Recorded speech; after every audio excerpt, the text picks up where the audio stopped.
The morning hit him hard when a passenger slammed a cracked suitcase on the counter and said he was the reason this airport lost and found was a swamp of incompetence. The man walked off shaking his head while others in line stared at Marcos as if he had personally thrown their luggage into the ocean. He swallowed the sting and kept scanning barcodes. This was how days often started in the back end of Houston Intercontinental. When the rush eased, he slipped into the storage room where shelves bowed under layers of dust. He pulled up the retention list on the office computer and saw a cluster of items marked for disposal or auction. One caught his eye. A plain black backpack abandoned near Gate D18, 13 months past retention. Already overdue for processing. Nothing unusual at first, yet something about the weight of the entry made him scroll back to it twice. He found the bag wedged behind a cracked guitar case. It sagged when he lifted it, heavier than a forgotten tourist pack. First spark. He brought it to the metal table, unzipped the stiff compartments and saw a laptop snug in a neoprene sleeve. Beneath it sat a small device on a keychain marked Ledger. He had seen one like that when his cousin bragged about crypto during a holiday barbecue. Next to it lay a thin notebook and a bundle of receipts from a Canadian bank wired to a crypto exchange. 5-figure amounts. Multiple pages. His pulse rose. He opened the notebook. 12 random English words written in block letters on page 1. Recovery phrase. Even he knew what that meant. It was the kind of thing people on forums swore they would die before losing. He stared at everything and felt the room narrow around him. He could inventory it and let it slide into the mass of forgotten objects that corporate auction trucks hauled away in bulk. Nobody would ever know what passed through his hands. Then Tyler rolled in on his chair and smirked. So what treasures today? Marcos closed the notebook and said just the usual. Tyler shrugged and rolled back to his station. At the end of the aisle, a fluorescent bulb popped and flickered. The silence pressed on him while he held the ledger again. It felt weightless but dangerous. One day before auction pickup. One day before this entire bag vanished into pallets of junk where bidders grabbed boxes without knowing if they contained socks or secrets. He put everything back into the bag and sealed it temporarily. His stomach tightened. Something in here mattered. And whatever choice he made next would either stay buried in this dusty room or crack open a path he had no idea how to handle. The morning shift began with Denise handing him a clipboard while coffee steamed in her other hand. Corporate wants this whole section cleared today, she said. Inventory and wipe everything on that list before noon. Her finger tapped the line that included the backpack. First setback. Marcos nodded and went to work, moving through piles of duffels and laptop bags. Every time someone walked near him, he felt the little chill of being watched. When he passed row C, his chest tightened. Security had announced an explosives drill for the next day and all items there would be inspected early. That meant the bag could land in someone else's hands within hours. He walked to the spot where he had stashed the backpack and saw 2 officers already lifting boxes nearby. He forced himself to look casual as he grabbed the bag and carried it to his station. He could feel sweat under his collar despite the cold air from the vent. Tyler rolled past him again. Rumor says auction buyers scored an envelope of euros last month, he said. Honestly, if I found anything good I would keep quiet. Marcos muttered that he followed rules. Tyler laughed and said nobody checked half this stuff anyway. Marcos ignored him. He sat at the workstation and pulled up the airport policy. He scrolled through paragraphs until the section on abandoned items appeared. After 1 year, property becomes airport-owned. Employees cannot purchase items at auction. Any suspected misuse will be handled by airport police. His throat tightened. If he even hinted at trying to access funds, it would be considered theft. If he stayed silent and the backpack sold, the owner would lose everything. He imagined himself in a plain interrogation room downstairs with officers asking how he knew about the notebook words. A new thought came. The receipts had a name. Daniel Lee, Toronto. That gave him one option. He could alert security that the item involved high-value assets. That would freeze it before auction. But if he did that, Denise would ask why he was digging so deeply into something already scheduled for disposal. Still, he could not shake the image of someone out there thinking their life savings were gone forever. He decided to act at the edge of the rules. At the end of his shift, he would only take photos. Nothing removed. No physical item leaving. He would email the possible owner anonymously and suggest contacting airport police. That kept everything official while avoiding suspicion. But when afternoon came, airport security popped their heads in again. We need inventory in this corner done early. Command wants the list by tonight. That corner held the bag second time that day it was nearly swept away. He felt cornered. Either he stepped forward now or watched the bag disappear into an auction truck. He lifted the backpack and placed it on his inspection table with no hesitation left. He put on gloves and began the official process. Photos from 3 angles. Tag numbers. He opened the main zipper and removed the laptop. It powered on long enough to show a password screen. He added the details to the form. The ledger came next. He plugged it into the desktop and watched its tiny screen demand a PIN. Without the phrase, it revealed nothing. He unplugged it quickly. He needed to keep the investigation clean. He opened the notebook again. The 12 words stared at him like a lock waiting for its rightful key. He flipped to the inside cover. The name was written neatly. Daniel Lee. A Toronto address. Beneath it a date. The pages smelled faintly of paper dust. He took careful photos with his phone. Just images. No object removed.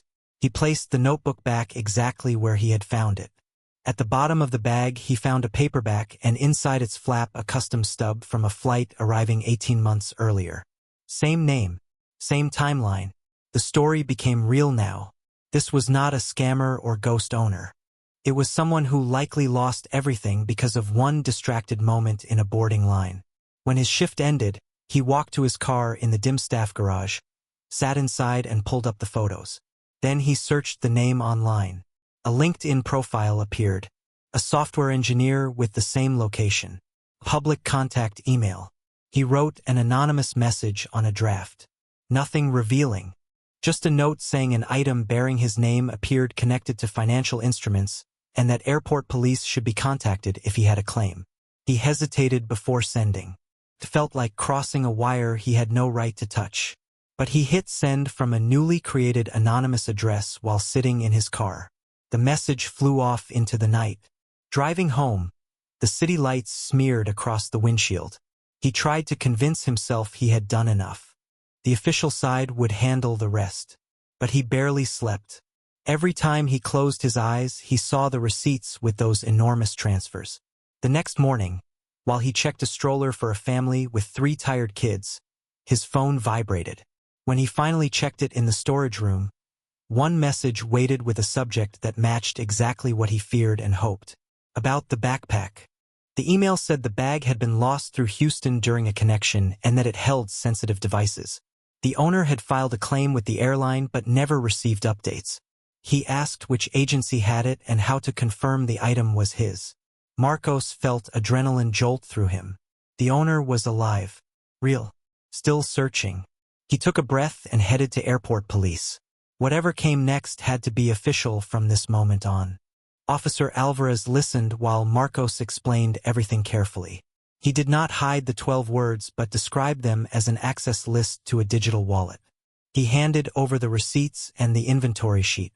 Alvarez repeated the details to confirm, then nodded. We will freeze the item. No auction.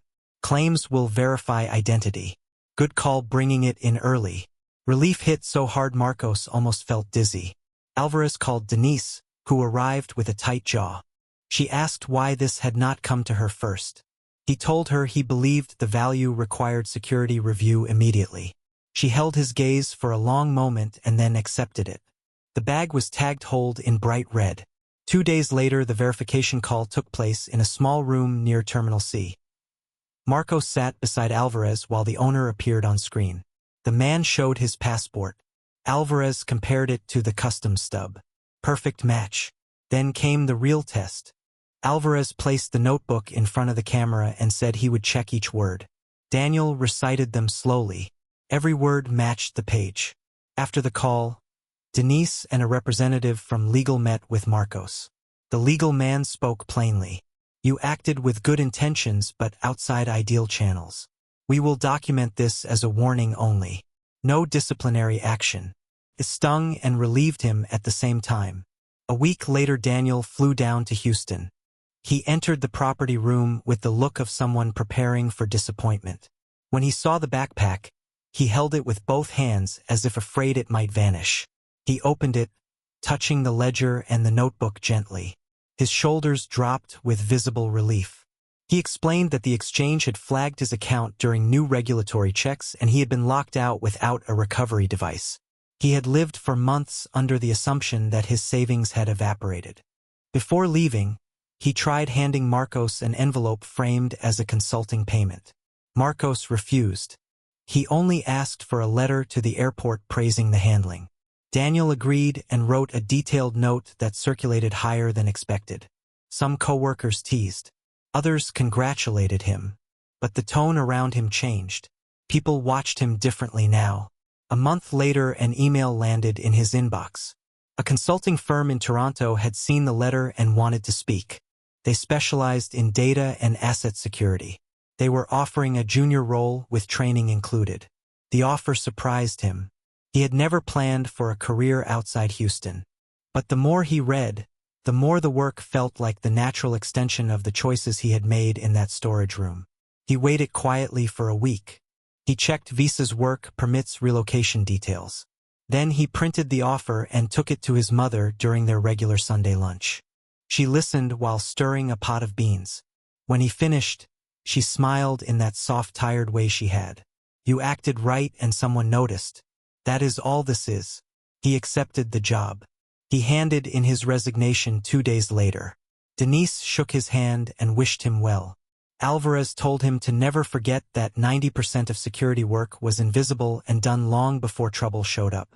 On his last day, he walked through the lost and found storage one more time. The shelves held their usual clutter of forgotten jackets and mismatched chargers. Nothing about the room suggested that one bag had shifted the path of his life. In Toronto, he trained fast. He learned about digital asset custody protocols. He learned about device chain management. He learned how small mistakes led to major financial losses and how tiny choices prevented them. Some days his head ached from information overload. But the work felt clean and necessary. A few months into the job, he received a short message from Daniel. "Funds recovered safely. Took time, but I am stable again. You helped more than you know." He sat in his new apartment watching snow blow past the window and felt something like quiet pride. Life settled into a steady rhythm. New city, new badge, new coworkers who treated his past airport story as a rare case study rather than strange luck. He walked to work in crisp cold mornings and learned to like the hum of streetcars. Sometimes he thought of the backpack.